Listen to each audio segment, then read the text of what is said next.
Berubah dada daripada kiblat yang membatalkan solat ialah ketika dah berdiri stabil.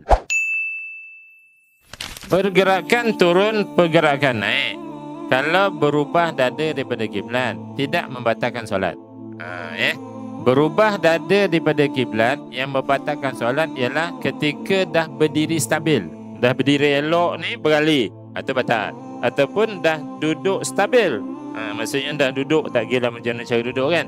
Dah duduk ni beralih, itu baru batal. Dalam pergerakan tidak membatalkan. Untuk buat yang wajib tadi, sekalipun 27 kali tak membatalkan solat. Malah dia dapat pahala bergerak tu. Sebab dia nak melakukan yang wajib. Sebab dalam fiqh ni dia ada kaedah, benda yang kalau tak buat ni, wajib ni tak jadi.